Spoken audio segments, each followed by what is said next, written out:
What's up, everybody? Welcome back to Transformations. I'm your host, Rick Kelly. Hope y'all having a great day. It's a beautiful sunny day out here, but not too hot. I don't think the 80s and 90s are coming around for another week or so, so enjoying a little bit. So, the time has come for me to give y'all one of the big stories of my life that defines some of the stuff that I've been through and defines where I've come out to. This one was a harder story for me to get on the video. I'm going to tell y'all, one of my subs had said before, I think you haven't forgiven yourself on some of the stuff. And that's probably, I didn't really think about it because I felt like I had, but the more I thought about it and the harder it was to put this on video, maybe this, will be some kind of soul cleansing. I paid my price for the crimes I did, and I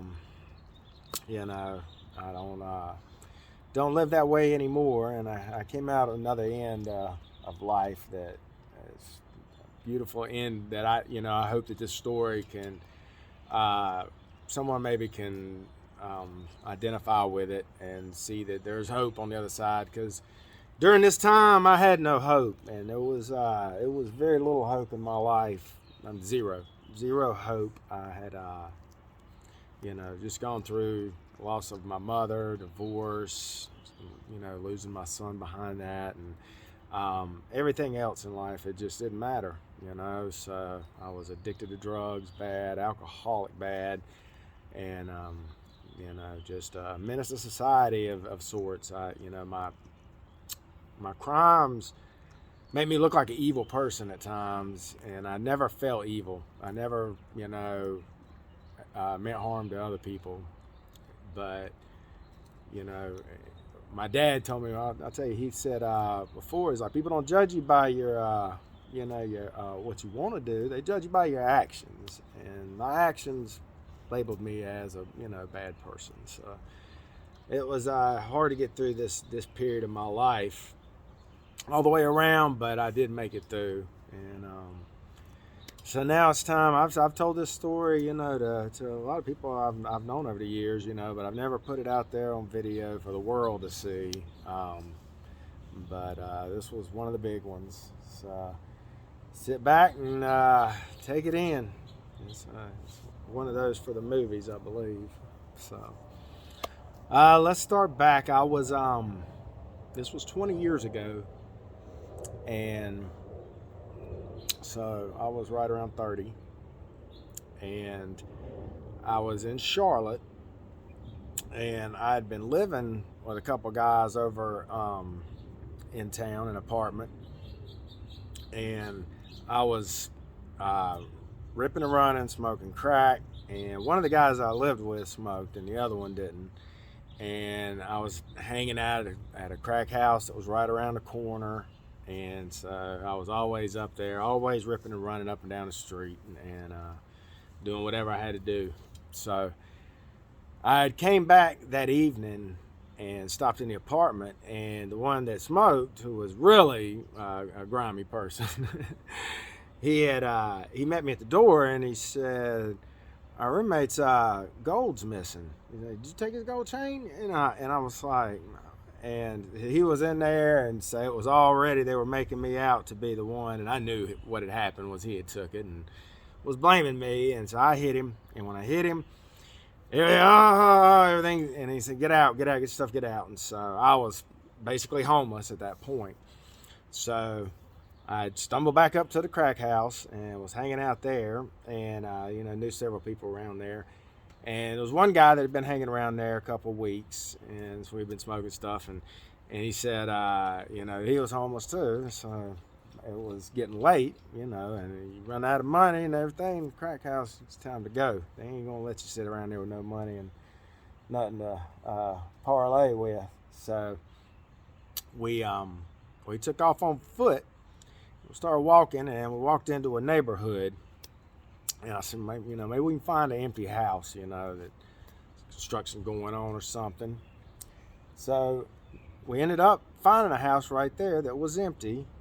Got up in it, and I can't even remember exactly how I got in it, but I know it didn't break and enter. Like basically, it was just a easy. I think the doors might have been open, but we went in there and he goes, "Man, there's no power here," and so I said, "Oh, I don't know, I'm good." And he was like, "No, let's go see if we can find one with power." And I was like, "All right." So we kept walking, and he'd gone up on a couple of doorsteps and rang the doorbell and see if somebody'd answer. And nobody answering. This, it's late now. And people, somebody, you hear something. So we kept moving.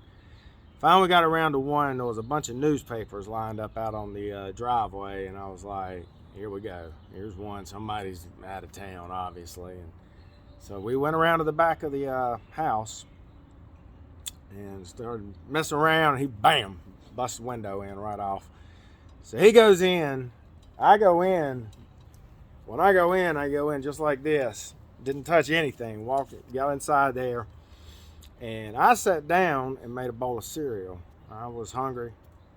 I was like, I'm eating. So I sat down. About the time I did, I was sitting there eating, and he comes up behind me and he goes, "There's someone in the bed." And I was like, oh my God. And I realized at that point, it was after midnight and we were in somebody's house. And it just dawned on me right then, like, this is bad. And so we got out of there. When we did, he reached in her purse, grabbed credit card, whatever, and got out of there. Took off, went back to the smokehouse, and went and got some stuff. We went to Food Line and got beer and cigarettes. That was always a quick, easy get, trade, boom, boom, boom. And so got that, and then ended up calling up a dope man. It took dope man out. He took him out to go shopping. When they came back, they said the card's cut off. So obviously everything was over. Boom. And so it turned out, by chance, I had court that day on a stolen vehicle and a possession of cocaine charge. I had gotten caught with a girl about 30 days earlier and pulled over, and they got us out, about 30 cops with guns. Passenger, hands on, up, get out, face down, boom, boom, boom, pulled us out, and they found dope underneath the seat. So they charged both of us with possession of dope and possession. And I think she admitted to the car, so they didn't charge me with the car. I think all they charged me with was the cocaine. So I had to go to court that morning. So I left out of there and went to court. Been drinking and smoking for days and days. When I got in there, the judge was like, "I smell alcohol. If anybody puts their head down, I'm locking them up." I was like, oh, Lord. About that time, court-appointed attorney looks at me. He goes, "Rich Kelly." Pulls me over there and he says, "Charges are dismissed." I was like, felt bulletproof. I was like, all right. Boom, got out of there, which that's what happens whenever you're in a situation like that. It just, I pretty much knew that was going to happen. So I go back to the crack house, and the guys over there that I was with, and we decided to go back to a Food Line and go boost some stuff, steaks and beers, whatever. And when we got over there, he went inside, and I stayed over on the side, and he wasn't ever coming out. So I come around the side to see what was going on. When I did, I saw a police car there, and the manager of that Food Line was there, and he went, "There he is!" And I took off running. Everybody, boom, boom. It was like a mad rush for a second. I took off running, cut around into the neighborhood, got over there into, I was jumping back behind houses. I jumped the fence, got behind the house, and when I hit the back of the fence, it was nothing but woods that were just, you couldn't even go through them. They were so thick. So I was like, I'm stuck. So I came back around to the front of the house, and I slid underneath a bush. And I just sit there, and I was like, all right, let's see what's going on. And I could hear cop stuff. I could hear, nobody had really seen, I can run pretty fast. So I took off. Anyway, so I was up there, and then the cops started coming around then. I could see the cars going up and down the street, and then they were on foot. dogs, and I hear them saying they got a 4-point bulletin up. So they got 4 points closing in towards me. And about that time, they come walking right past me. They didn't see me. They walked past me, and they were standing, wasn't even 10 foot away from me, and talking, discussing it. They had the dog with them. About that, I'll show y'all. The dog came through. If you can see those dimples right there.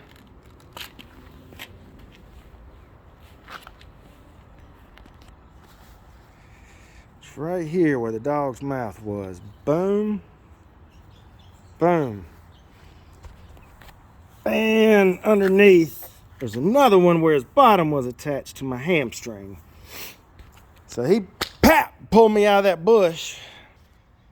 And that's when I went wild, and I popped on top of the head, and I saw that didn't do anything. So I reached down and I grabbed his mouth back, and I pulled his mouth back like an alligator, and I hit him one more time. And when I did, his bottom split that hamstring. I got him off, and I had him down there, and then there, once again, 30 cops with guns.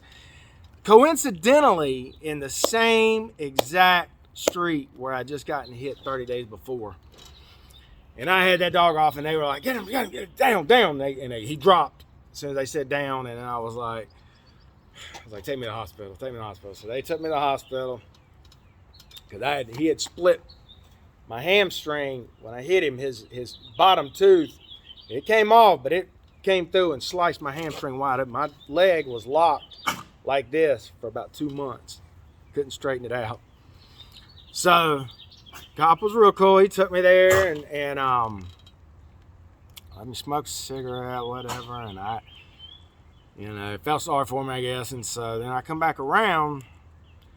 They were taking me back. I figured they were going to take me downtown, charge me with whatever they were charging me with. And so instead, we go to this substation over there, which is right over across from where we were. And so I'm sitting in there. Like I said, I've been up for days. I've been going at it.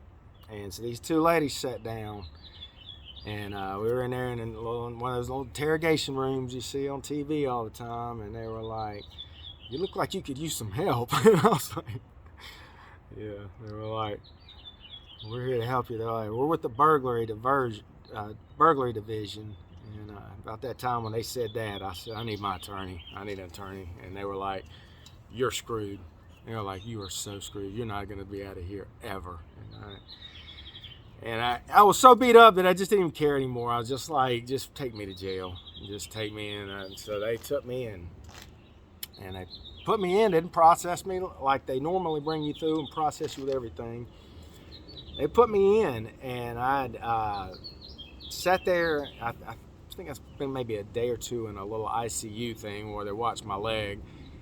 And then they put me in the jail cell, and they hadn't charged me with anything. I didn't have any charges. I think they charged me with a credit card fraud, something like that. It's all public records. You can all check those out if you ever have fun wanting to verify. But anyway, they hit me with that, and I sat in there. I didn't even hardly eat for like a week. They were bringing the food to the room. I didn't leave the room. I didn't anything. I didn't shed a tear. I sat there in that room for a week, and I was just like, I'm so screwed. I was like, I'm getting ready to go to the big boy prison. The one, where one of those Oz prisons where it's real.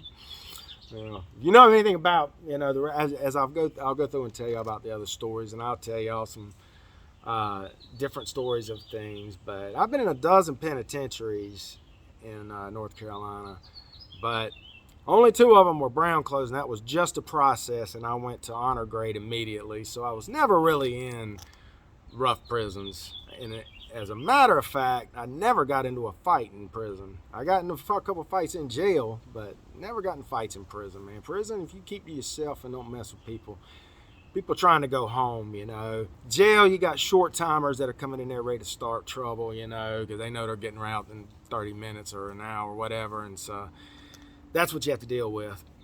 But I sat there and I looked at myself after about a week. I was like, Rick, this is it. This is your new life. You getting ready to go to them big boy prisons. And I was like, this point on, anybody touches you, I'm letting loose. And that's what I've adopted. And it changed me as a who I was for sure. I mean, I'd always, I wrestled, 6 years and been in a million street fights, but at that point I realized I was a soft individual. I was a very soft individual, and I was gonna have to harden up. So I sat in there 9 months, and this is the one I was talking about to y'all earlier. I went in there weighing 170. I came in there weighing 170, and 9 months later, when I went to prison, I weighed 260 pounds. I was eating everything coming and going, running a little canteen, had honey buns, soups, and some of y'all know exactly what I'm talking about. But horrible diet, and I ran just about every day in there in the day rooms. But so I sat in there for about 8 months, I'd say, and I hit my dad, and I was like, Dad, you got to get an attorney. I was like, they haven't gave me the original charge yet of anything, and I got the motion of discovery. That's what happened. Was 8 months later, they hit me with my motion of discovery. If you know anything about a motion of discovery, that's your list of everything that had happened, what the evidence was against you. So when I got my motion of discovery, I found out that was the captain of the Charlotte Police Department's mother's house. Talk about bad luck. And I knew then I was screwed. I was like, oh my God. And they had, it didn't have any, sentence on there, anything like that, any kind of thing. I hit my dad and said, get me an attorney. I've got to have an attorney going in this. And so the attorney showed up the next day, and he came to me and he said, they're offering you a second-degree burglary instead of first degree, which is the midnight burglary. They're offering you second degree because the co-defendant pleaded to everything, using the credit cards, taking the credit cards, and actually doing the breaking and entering. And they didn't have any fingerprints on me at all. So it was kind of his word against mine. But they did have the crack house that we were at. I had said we had brought the stuff back there that we had bought. And so they had evidence enough. It wasn't worth fighting for sure. But they came to me with a sentence of 15 to 19 months. 15 to 18. And so I was like, months? I was like, take it. Now, that was my first felony. So the lawyer's like, all right, well, we'll set it up, so get you in front of the judge in another week or two. And so I was like, all right. And so the other guy had pleaded out. I ended up seeing him like on arraignment about a week, not even into it, on the when we first got arrested. And he was telling me, he was like, man, I got to get back on my HIV medicine. And he had been messing with people. I was just like, oh my God, like, this is the kind of people you're putting yourself around, Rick? Like, it's just not good. But he ended up pleading out, to a first degree, and a lot of people can't sit in that jail cell that long because they want to get to prison and smoke a cigarette. And thank God, I was like, I'll sit in there forever if I got to. I ain't giving up years of my life if I ain't got to. And so anyway, then it just so happened in jail that I ran kind of a library in there where I'd let people borrow books and stuff. And a guy'd come in, one of them short timers, and he'd got one of my books taken.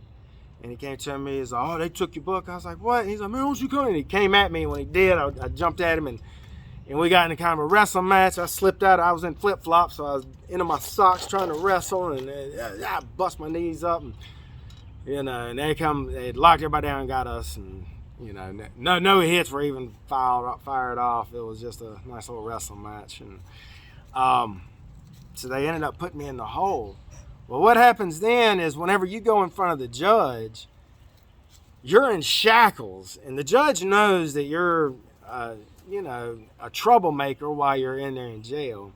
And so when I went for him to say, all right, I agree to 15, he asked me, he said, you know, I can sentence you anywhere within the range if I agree to this plea. And I was like, I looked at my lawyer, and he was like, and I was like, yes. And so then he goes 19 to 21. So ended up by me getting in that little fight in jail, I ended up copping 4 extra months in prison. But yeah, then when I got to the, they give you your clothes back whenever you get ready to leave and go to prison, and got my stuff and couldn't even close my shorts. I had gained 90 pounds. And if you go on to the some of the websites of the past offenders in prison thing, you'll see I had a mustache that came down into points. I looked like the craziest person you'd ever seen. 260 pounds, no neck. But hush, ended up making it out. Ended up making that was not the last time though, but that was the first felony, and you know, I definitely regret, you know, the situation and any kind of harm that I had caused anybody, and fear and all that. You know, I do understand, you know, my role in it. You know, it wasn't just an innocent bystander. You know, I was fully capable of saying no to anything. You know, I didn't, and I paid the price for it. You know, but we do recover. We can make it out of these situations and get on to a new life, and you know, that's what I hope that people do take from these stories that I'm going to be giving y'all, is that, you know, we can make mistakes in life, but we can recover out of them and make our amends to society and people we've hurt. All right, that one took a little bit to give up, but I hope y'all enjoy it. All right, y'all take care. I'll see y'all in the next one.